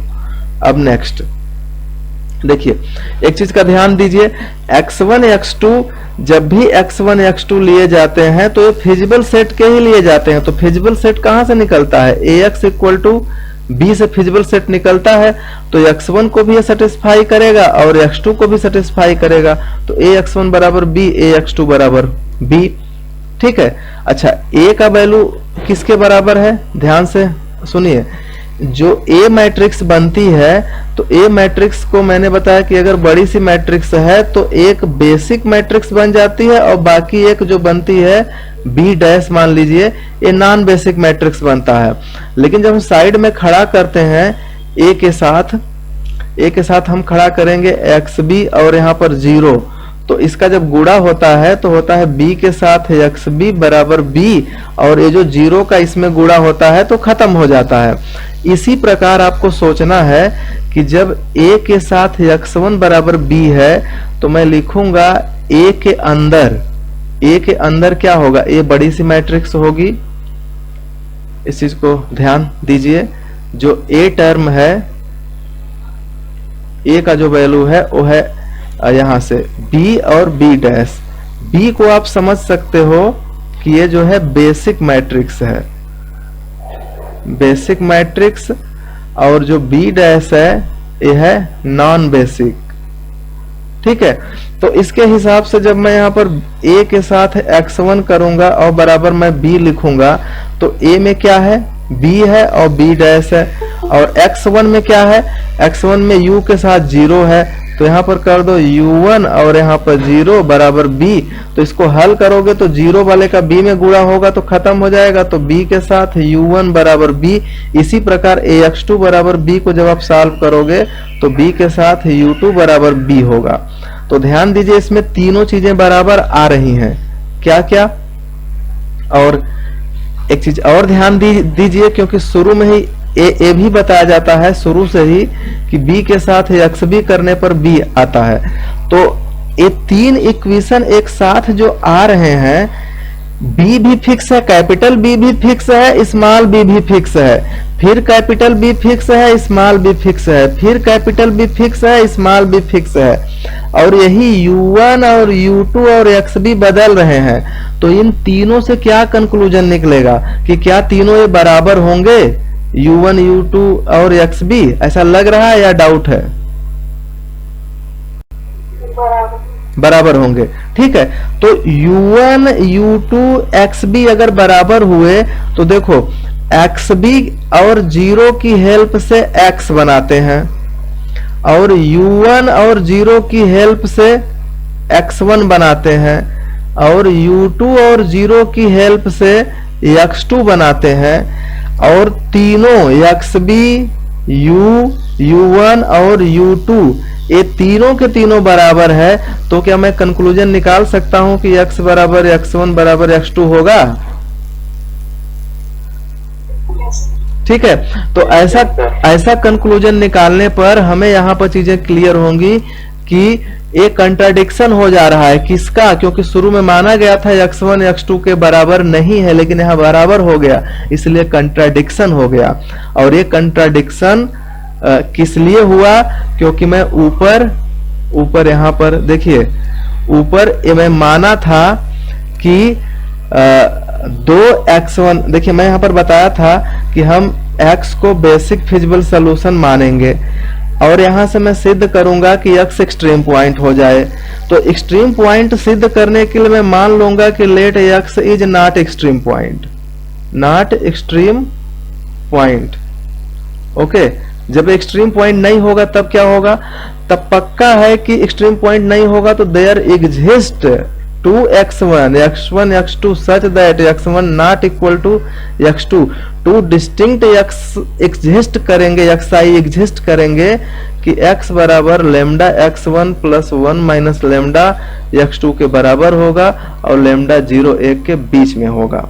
ठीक है, तो मैं यहाँ लेट किया हूं कि x नॉट एक्सट्रीम पॉइंट, लेकिन लास्ट में जो आ रहा, और उससे कंक्लूजन क्या निकला कि 2x1 x2 डिस्टिंक्ट एग्जिस्ट कर जाएंगे जो इसके बराबर होगा। तो यहाँ पर एग्जिस्ट कर रहे हैं, लेकिन बाद में जाकर के लास्ट में क्या हो रहा है कि लास्ट में यही तीनों बराबर हो जा रहे हैं। तो इसका मतलब क्या है कि जो हमने x1 x2 माना था डिस्टिंक्ट, वो गलत है, कंट्राडिक्शन है। तो हमने ये भी माना था कि ये जो है एक्सट्रीम पॉइंट नहीं होगा, x is extreme point, x is not extreme point. तो जो हमारा सपोजिशन है वो रॉन्ग है, रॉन्ग है तो होगा क्या? x is extreme point. तो फाइनली x क्या हो गया? Hence x is extreme point. तो उम्मीद है कि आपको इस सीधा थ्योरम समझ में आ गया होगा, कि डाउट है अभी भी? ओके, किसी को प्रॉब्लम है? ठीक है, ओके। अब देखिए, अब हम इसको कन्वर्सली पढ़ते हैं। ठीक, तो कन्वर्सली देखते हैं। तो देखिए कन्वर्सली क्या होगा। कन्वर्सली में हमें लेना है एक एक्सट्रीम पॉइंट, एक x एक्सट्रीम पॉइंट लेना है, और दिखा देना है कि ये क्या हो जाए? Basic feasible solution, basic feasible solution. समझे कि नहीं? तो बेसिक फिजिबल सॉल्यूशन का मतलब है कि x1 x2 बताता हूं अभी। पहले तो मतलब जो थीम है, जो हमारा उद्देश्य है, गोल है, वो यही है कि हम एक ले लें x स्टार जो एक्सट्रीम पॉइंट है, और लास्ट में दिखाएंगे कि वही x स्टार, यही x स्टार लास्ट में बेसिक फिजिबल सॉल्यूशन बन जाएगा। आइडिया क्लियर है कि मुझे क्या करना है कन्वर्स में? ओके, तो अब देखिए अब मुझे यहां से स्टार्ट करता हूं। तो एक चीज बताओ कि अगर x एक्सट्रीम पॉइंट है ठीक है, तो एक्सट्रीम पॉइंट होने का मतलब जरूरी है कि सारे के सारे टर्म जो होंगे यहाँ पर x1 x2 xn सभी के सभी, एक चीज का ध्यान दीजिएगा, ये सिर्फ एक्सट्रीम पॉइंट नहीं है, ये एक्सट्रीम पॉइंट कहाँ का है, सेट ऑफ फिजिबल सॉल्यूशन का। ठीक है, तो फिजिबल सॉल्यूशन का होने की वजह से, क्योंकि अगर आप थ्योरम को बारीकी से देखेंगे, फिर से देखिए थ्योरम, तो यहाँ पर आपको पता चलेगा। थ्योरम में ध्यान से देखिए, थ्योरम में कह रहा है जब हम उल्टा चलेंगे ना तो एक्सट्रीम पॉइंट लेंगे कहां से, कहीं से रैंडम नहीं पकड़ लेंगे एक्सट्रीम पॉइंट, आपको सेट ऑफ फिजिबल सॉल्यूशन से एक्सट्रीम पॉइंट को पकड़ना है। तो जब यहां से आप पकड़ोगे तब आगे बढ़ोगे। तो जैसे कि आपने एक्स स्टार चूज किया, मान लो एक्स स्टार आपने चूज किया कि एक्सट्रीम पॉइंट है और इसमें कंपोनेंट है x1 x2 से लेकर के xn तक, तो पक्का है कि इतना तो क्लियर होगा कि हम फिजिबल सॉल्यूशन सेट से ले रहे हैं, तो सारे के सारे xi greater or equal to 0 होंगे। ये बात समझ में आ रही है? यस। तो जब सारे के सारे 0 होंगे तो यहां पर समझिए, यहां पर मैं इस चीज को समझता हूं। ठीक है, यहां पर जब आप एक्स स्टार को feasible point sorry extreme point मानोगे और set of all feasible solution से लिया जाएगा, तो गारंटी है कि सभी के सभी xi greater or equal to 0 होंगे। तो जरूरी है कि सभी के सभी पॉजिटिव ही हों, ये भी जरूरी नहीं है। तो मान लीजिए कुछ पॉजिटिव हैं, x1 x2 x3 से लेकर के xp तक पॉजिटिव हैं, और बाकी जो आगे के मिलेंगे कुल की संख्या कितनी है n, और p मैंने पॉजिटिव मान लिया तो n माइनस p की संख्या क्या हो जाएगी, xi जो बचेंगे, एक सेकेंड राइटिंग मिस्टेक हो रहा है यहाँ पर, n माइनस जो p बचेंगे वो जो x होंगे उनके लिए क्या हो जाएगा 0। तो यहाँ पर लिखा हुआ है ऊपर, अगर आप देखेंगे तो ऊपर लिखा है कि सपोज दैट, ये मान लीजिए कि p component of x star are positive and remaining n minus p are 0। तो जैसा कि मैं आपको बताया, तो चूंकि मैट्रिक्स इस प्रकार से होता है ax equal to b type का, तो a में क्या होंगे, a में होंगे कॉलम, कैसे, a1 a2, मैं इसको थोड़ा सुटेबल जगह पर लिखता हूं ताकि आपको ज्यादा समझ में आए। देखिए a में होते हैं कॉलम a1 a2 a3 ऐसे से करके AP, फिर आगे भी बढ़ेगा AP प्लस 1 से लेकर के n तक, an तक जाएंगे, an तक ये जाते हैं। तो मैंने यहाँ पर सपोज कर लिया है कि ऊपर शुरू से लेकर के लास्ट तक, मान लीजिए यहाँ से x1 और ऐसे बढ़ते बढ़ते xp तक पॉजिटिव होंगे, और बाकी जो टर्म बचेंगे xp प्लस 1 से लेकर के xn तक, ये जो टर्म होंगे ये सब के सब 0 होंगे। ओके, ये सब के सब क्या होंगे 0, और इधर क्या होंगे पॉजिटिव होंगे। तो इतना तो चीजें क्लियर है। और बराबर क्या होगा, बराबर b होगा। तो जब इसका आप मल्टीप्लाई करोगे तो a1 का गुणा x1 में होगा, a2 का गुणा x2 में होगा, ap का गुणा xp में होगा, बाकी का गुणा होगा जरूर लेकिन वो 0 होने से खत्म हो जाएंगे, बराबर b। तो फाइनली a वाला रिलेशन आएगा। समझ में आ रहा है कि नहीं आ रहा है? यस। ठीक है, और जहां पर जो भी a आई है वो a का मेंबर है, मतलब a का कॉलम है। ठीक है, तो ये चीजें आसान है, आप इसे समझ सकते हैं। तो हम फर्स्ट इक्वेशन यहाँ जो दिया गया है इसको हम बना लिए। ठीक है, अब देखो, अच्छा अब आप ये बताओ कि मुझे अगर सिद्ध करना है कि ये जो x1 है, x1 x2 से ले करके xp तक, ये जो सॉल्यूशन है यही हमारा बेसिक फिजिबल बन जाए। क्या बन जाए? बेसिक के साथ फिजिबल सॉल्यूशन। तो मुझे क्या सोचना होगा, आप बताओ।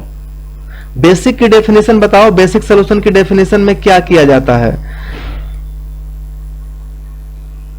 सभी को align. Okay, good, very good.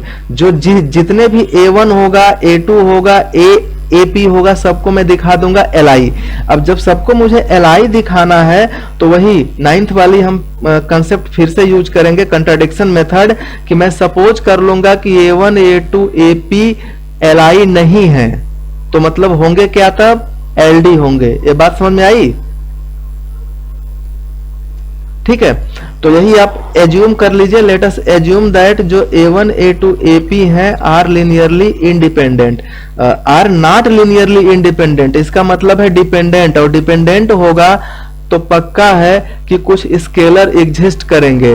Alpha 1 alpha 2 से लेकर के अल्फा पी तक कुछ स्केलर एग्जिस्ट करेंगे जो इस प्रकार से होंगे कि सबका लीनियर कॉम्बिनेशन कर दीजिए तो 0 हो जाए। लेकिन ध्यान देना, नॉट ऑल 0, नॉट ऑल 0 का मतलब एटलीस्ट एक अल्फा जे होगा जो नॉट इक्वल टू 0 होगा। तो ये लीनियर अलजेब्रा का मैं कंसेप्ट लगा रहा हूं और यहां से इसको आप समेशन फॉर्म में लिख सकते हो। तो अब थोड़ा सा यहां पर चीजों को यूज करिए दूसरे हिसाब से। अब यहां पर एक ट्रिक यूज करना है, यही जो मैं माना हूं कि नॉट लीनियरली इंडिपेंडेंट मतलब डिपेंडेंट, बाद में जाकर के कुछ प्रॉब्लम क्रिएट होगा। तो देखना, जो प्रॉब्लम क्रिएट होगा उसी से फिर कंट्राडिक्ट हो जाएगा।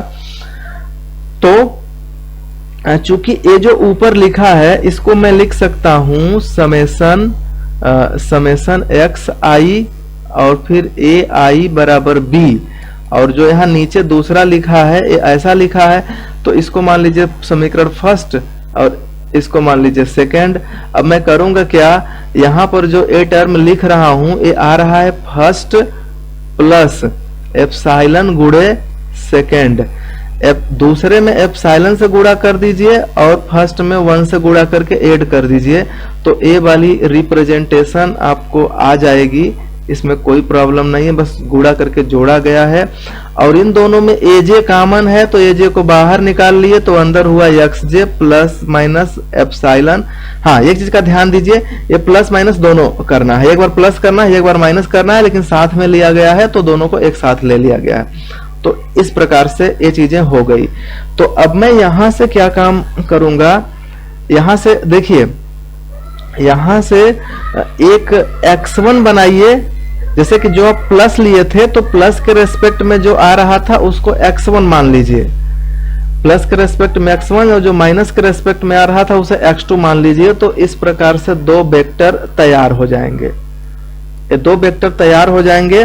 और 0 0 इसलिए लिखा है, ठीक है, कि ये जो शुरू में माना गया है ना, इसी में शुरू में माना गया है कि जो x के p कंपोनेंट हैं, p कंपोनेंट पॉजिटिव हैं, बाकी n-1 0 हैं, तो उन सबको एक साथ लेंगे तो यहां पर 0 हो जाएगा। मतलब p कंपोनेंट तक तो पॉजिटिव है, बाकी आगे का तो देखिए 1 2 और p कंपोनेंट तक लिया है, बाकी को 0 कर दिया है, तो ये जनरली Rn में हो जाएगा, इसमें कोई डाउट नहीं होना चाहिए। तो एक बार प्लस लेने पर भी आएगा, एक बार माइनस लेने पर आएगा। मतलब ये है कि हमारे पास ये जो दो x1 और x2 है, दो सॉल्यूशन मिल गए। एक्चुअली अगर आप इनडायरेक्टली सोचो तो यहां से जो यहां पर ये जो फर्स्ट है x1, अच्छा बताओ x1 यहाँ जो दिख रहा है इससे क्या मैं कंक्लूजन निकाल सकता हूं कि ये जो x1 है ये x1 सेटिस्फाई करेगा बराबर b हो जाएगा, ऐसा लग रहा है? बताइए, नहीं लगा? ठीक है, कोई बात नहीं, मैं इसको फिर से एक्सप्लेन करता हूं, समझो। यहां तक चीजें क्लियर है कि नहीं? यहां तक हेलो, ओके, यहां तक क्लियर है, ठीक है। इसके बाद देखो, इसके बाद इसको जरा ओपन करो, तो ओपन करोगे तो आपको क्या मिलेगा? आपको मिलेगा, देखना ध्यान से, x1 प्लस एप्सिलॉन अल्फा 1, अब मैं कामा करके लास्ट लिख देता हूं, p वाला लिखता हूं, xp plus epsilon alpha p। अब मैं फिर कामा करके 0 0 0 लिखता हूं, ये पूरा 0, और फिर मैं लास्ट में यहां पर लिख देता हूं ऊपर से ये जो टर्म, एक्चुअली मैंने उल्टा लिख दिया, मुझे लिखना था इस प्रकार से कि कॉलम मैं लिखता हूं A1 से लेकर के AP और AP के बाद में AP+1 से लेकर के पूरा कहां तक AN तक ऐसे लिख दिया। अब मैं एक कॉलम बना रहा हूं, ध्यान से सुनना, एक कॉलम बहुत इंटरेस्टिंग है, ठीक है। इस कॉलम में और मैं बराबर करूंगा B, तो यहां पर मैं लिखूंगा x1, थोड़ा सा इसको मैं और चौड़ा कर दूं ताकि यहां पर लिखने में मुझे प्रॉब्लम ना हो, बराबर B। तो यहां पर क्या होगा x1 प्लस एप्सिलॉन अल्फा 1 और फिर आगे बढ़ेगा तो xp plus epsilon alpha p और बाकी जो आगे बढ़ेंगे सबको मैं 0 0 कर दूंगा यहां तक। तो ये जो मैं लिखा हूं ये यहां पर ये जो मैं लिखा हूं इसका आप गुणा करोगे तो ऊपर वाली लाइन आएगी कि नहीं आएगी?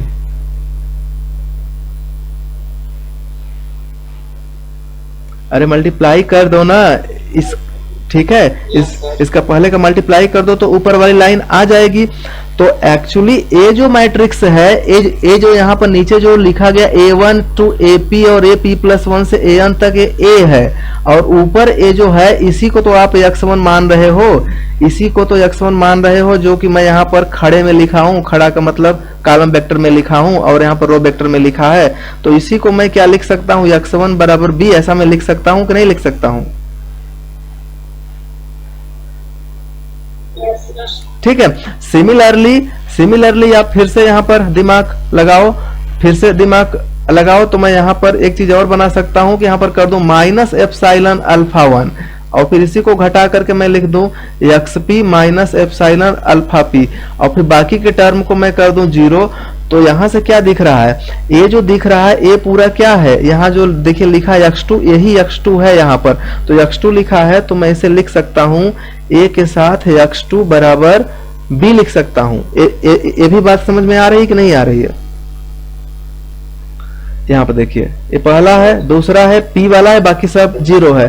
तो यही ऊपर लिखा है माइनस वाला टर्म में, एक बार प्लस में बताया, दूसरी बार माइनस बताया, तो प्लस को भी मैंने बता दिया कि ax1 बराबर b है और दूसरा ax2 बराबर भी b है, तो दोनों संतुष्ट कर रहा है। इसका मतलब है कि ax स्टार बराबर b, ये जो दिया गया है, ठीक है, यह इन दोनों को संतुष्ट कर रहा है, x1 को भी संतुष्ट किया और x2 को भी संतुष्ट किया, ठीक है।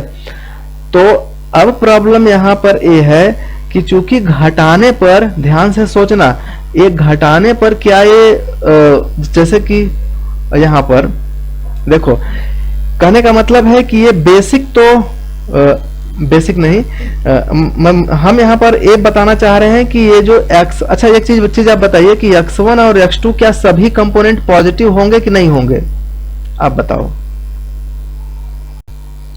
x1 x2 के सभी कंपोनेंट क्या पॉजिटिव होंगे? इसके सारे कंपोनेंट पॉजिटिव होंगे, इसके सारे कंपोनेंट पॉजिटिव होंगे कि नहीं होंगे? क्योंकि इसमें प्लस एप्सिलॉन अल्फा किया गया है और यहाँ पर माइनस एप्सिलॉन अल्फा किया गया है, तो दोनों पॉजिटिव हो सकते हैं कि नहीं हो सकते हैं? इन जनरल सोचना, स्वतंत्र रूप से सोचना, दबाव में नहीं।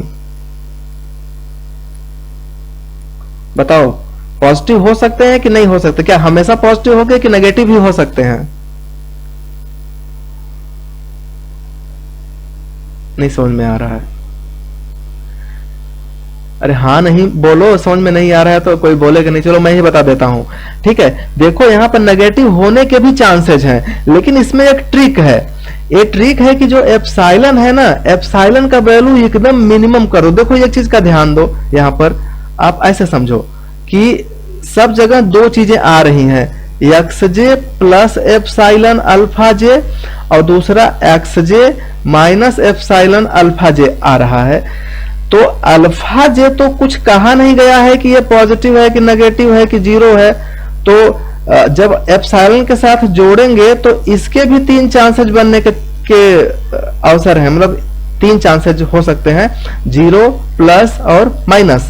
तो यहां पर अब हम करेंगे क्या, और एक चीज तो फिक्स है कि जितने भी x हैं सब के सब प्लस हैं और एप्सिलॉन जो है सबसे छोटी, एप्सिलॉन पॉजिटिव है लेकिन और 0 से बड़ी है।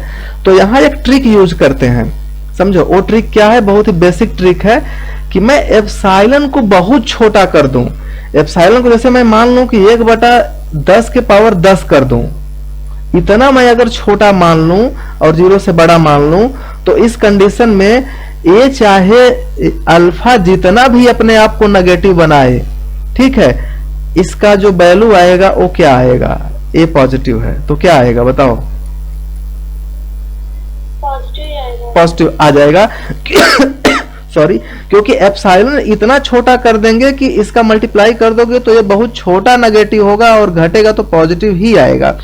इसी प्रकार इसका और भी एनालिसिस आप कर सकते हो। देखो जैसे कि दूसरे केस में भी हम इन जनरल सोच रहे हैं, इस पे आप अगर तर्क करोगे तो बहुत सारे केस बनेंगे, आप खुद डिस्कस करना और फिर नहीं आएगा समझ में तो फिर पूछना, तो फिर मैं आगे बताऊंगा।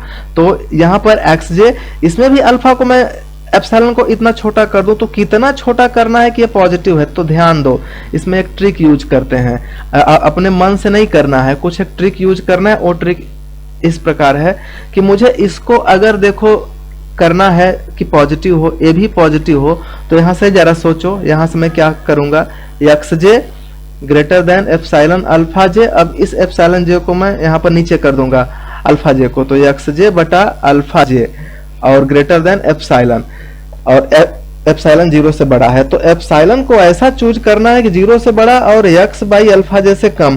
तो XJ बाई अल्फा जे बहुत सारे हैं, ठीक है, तो सब में से मुझे घटाना है, यहाँ पर सबसे घट रहा है, तो ऐसे ऐसे बहुत सारे आएंगे। जैसे कि मान लीजिए उदाहरण के तौर पर मैं सोचूं तो x1 बटा अल्फा 1 आएगा, x2 बटा अल्फा 1 आएगा, x3 बटा अल्फा 1 आएगा, xn बटा अल्फा n आएगा, मान लो xp, यहाँ पर xp बटा अल्फा p आएगा। तो ये जितने भी बनेंगे सब के सब एप्सिलॉन से बड़े होंगे, तो मैं क्यों ना एप्सिलॉन को ऐसा चूज करूं कि इसमें से जो मिनिमम होगा उससे भी मैं छोटा ले लूं तो ये स्वतः पॉजिटिव हो जाएगा। मतलब एप्सिलॉन को चूज करते समय ध्यान दूंगा कि मिनिमम मुझे चूज करना है XJ बटा अल्फा जे, ठीक है, इस तरीके से। चूंकि यहाँ पर प्लस माइनस का प्रॉब्लम है, इसलिए यहाँ पर इसको मॉडुलस लगा दिया है। मॉडुलस लगाने से चूंकि एप्सिलॉन हमेशा प्लस रहता है, ठीक है, माइनस नहीं रहता है, ये 0 से बड़ा है, तो एप्सिलॉन हम ऐसा चूज करेंगे कि मिनिमम हो जाए और मिनिमम से भी छोटा हो जाए। मतलब कि इसे ऐसा चूज करिए, यहाँ पर इसको ऐसे लिखा जाएगा कि एप्सिलॉन हमें चूज करना है 0 से बड़ा, तो पहले से ही चूज किया गया है। अब चूज करो कि मिनिमम से भी छोटा हो जाए, और कौन सा मिनिमम, XJ बटा अल्फा जे। चूंकि ए एप्सिलॉन 0 से बड़ा है तो यहाँ नेगेटिव भी हो सकता है, तो प्रॉब्लम क्रिएट करेगा, हम इसको पॉजिटिव ले लेंगे। पॉजिटिव पर आप अगर तर्क करोगे तो दोनों को सॉल्व कर देता है। मतलब इस स्थिति में एप्सिलॉन को ऐसा चूज करना है कि ऐसा सिचुएशन बने और इस सिचुएशन में दोनों के दोनों पॉजिटिव हो जाते हैं। तो इस स्थिति में x1 और x2 जो लिखा है दोनों के दोनों पॉजिटिव हो जाएंगे, मतलब नॉन नेगेटिव हो जाएंगे। ये बात समझ में आ रही है कि नहीं आ रही है? डाउट है कुछ? ठीक है, तो अब देखो, अब यहां से क्या क्या क्लियर हुआ, यहां से ये बहुत ही अच्छा रिजल्ट क्लियर हो रहा है, ठीक है, कि x1 और x2 दो पॉजिटिव है। एप्सिलॉन को मुझे छोटा रखना ताकि पॉजिटिव रहे, और n माइनस p जो कांस्टेंट है, ठीक है, कंपोनेंट उनको हम 0 रखेंगे। तो ये फॉलो क्या करेगा, एक ट्रिक फॉलो करेगा। आप ऐसा सोचो कि अगर मैं इस x1 में हाफ से गुणा कर दूं, ध्यान से सुनना, x1 में मैं हाफ से गुणा कर दूं और x2 में भी मैं हाफ से गुणा करके अगर मैं दोनों को जोड़ दूं, तो क्या ये x1 x2 xp और 0 0 0 ऐसा बन पाएगा कि नहीं बन पाएगा? बन जाएगा।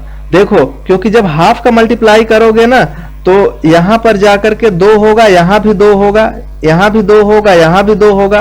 तो चूंकि ऊपर प्लस एप्सिलॉन अल्फा है, नीचे माइनस एप्सिलॉन अल्फा, ये दोनों कट जाएंगे जोड़ते समय, और ऊपर x1 बटा 2 नीचे x1 बटा 2 दोनों को जोड़ोगे तो x1 आ जाएगा। इसी प्रकार x2 आ जाएगा, इसी प्रकार xp आ जाएगा, सब आ जाएगा, और एक इसके बराबर है x स्टार जो कि शुरू में माना गया था। तो फाइनली इसे हम ऐसा लिख सकते हैं। ये समझ में आ रहा है कि नहीं आ रहा है? सर। ठीक है, तो यहां से एक ट्रिक और समझने वाली बात है कि अगर मैं लेमडा का वैल्यू हाफ मान लूं तो इसे मैं लिख सकता हूं, लेमडा का वैल्यू ध्यान देना, अगर मैं हाफ मान लूं तो मैं इसी को लिख सकता हूं आगे इस प्रकार से कि lambda x1 plus 1 minus lambda x2 बराबर, x2 को ऐसे लिखते हैं ऊपर, x2 बराबर x स्टार।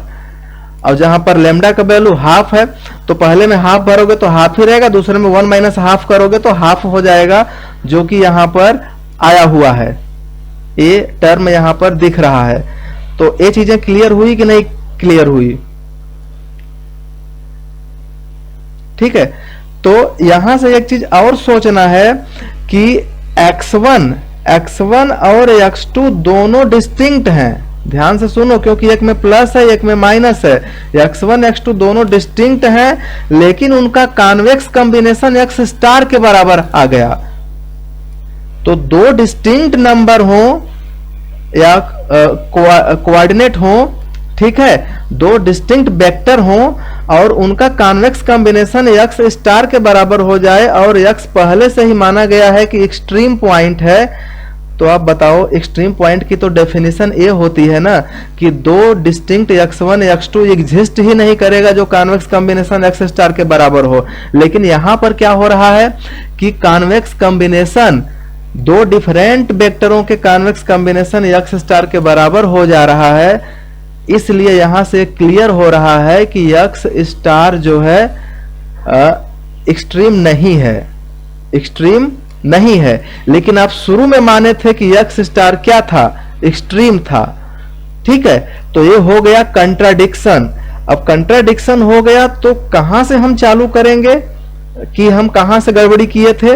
तो हम ऊपर जाएंगे तो देखेंगे तो एक जगह पता चलेगा कि हम गड़बड़ी किए हैं। हम मान ले रहे हैं कि suppose if possible assume that इतना क्या है, लीनियरली इंडिपेंडेंट। लीनियरली इंडिपेंडेंट होने की वजह से ये लाइन आ रही है और इसी लाइन का यूज करके ये दो ठो प्लस माइनस बन रहे हैं और इसी के वजह से वो सेट हो पा रहा है। तो फाइनली यही मिस्टेक है कि हम उसे लीनियरली इंडिपेंडेंट जो माने हैं कि नहीं है, ये गलत है। तो सही क्या होगा कि ये सब के सब क्या होंगे, लीनियरली इंडिपेंडेंट होंगे। मतलब लीनियरली इंडिपेंडेंट नॉट माना गया है ना, इसका मतलब है लीनियरली डिपेंडेंट माना गया है। तो ये एज्यूम्पशन ही गलत है, यहां पर एज्यूम लिखा गया ना, तो ये एज्यूम्पशन ही गलत है कि ये लीनियरली डिपेंडेंट होंगे। तो ये होंगे क्या, लीनियरली इंडिपेंडेंट। और लीनियरली जैसे ही इंडिपेंडेंट हुए A1 A2 से लेकर के AP तक, जैसे ही लीनियरली इंडिपेंडेंट हुए ये तुरंत बना लेंगे बेसिक। और पहले से ही सब के सब पॉजिटिव हैं तो फिजिबल, और सोल्यूशन है ही तो सोल्यूशन। तो आपने एक्सट्रीम को लेकर के चला और बेसिक फिजिबल सोल्यूशन दिखा दिया। बात समझ में आई कि नहीं आई समझ में?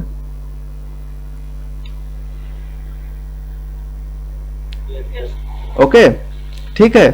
तो आज के वीडियो में बस इतना ही।